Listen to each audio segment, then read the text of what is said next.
And then this highlights an example of what you can do with these data.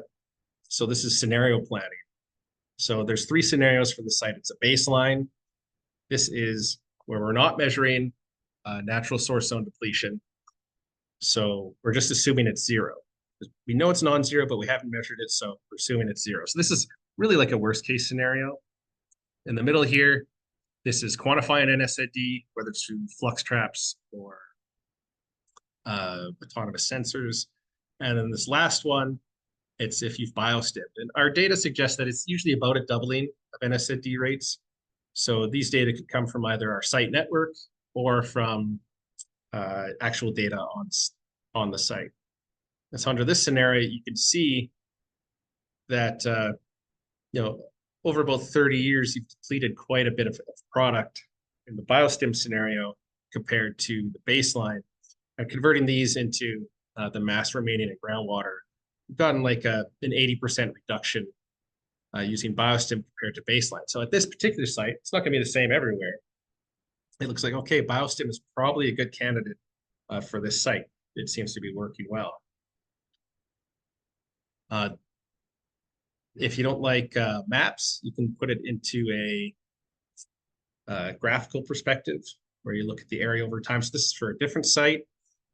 We've got our baseline, so no NSAD in brown, and our biostim scenario green here with NSAD in between.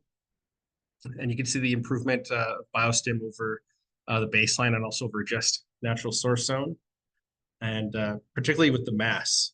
So the area is going up.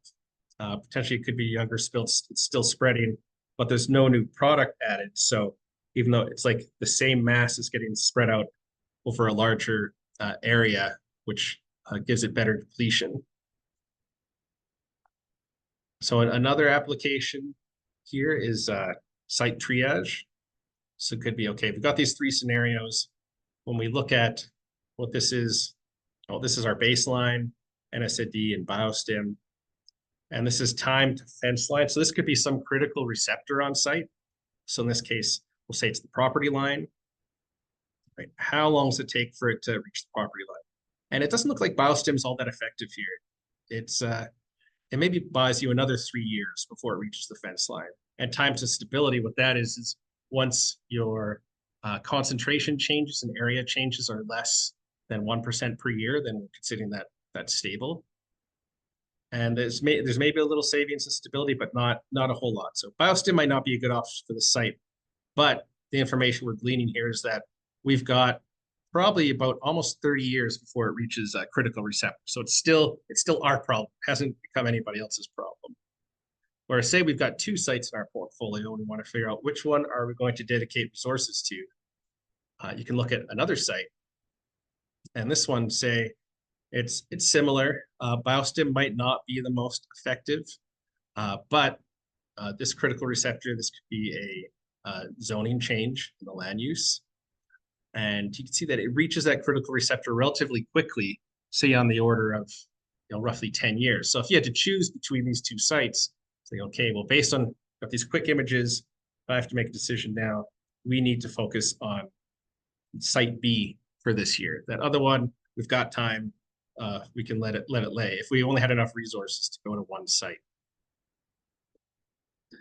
And this is leveraging our network that we've got out now of sensors that you can compare how one site is doing relative to the network. So here we've got this simple, it's just a regression line fit to the depletion rates versus the plume geometry.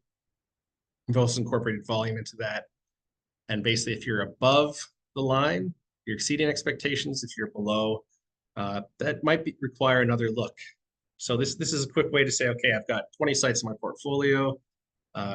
Most are meeting expectations. We've got 3 superstars, and there's these two. Okay, these two maybe need a closer look.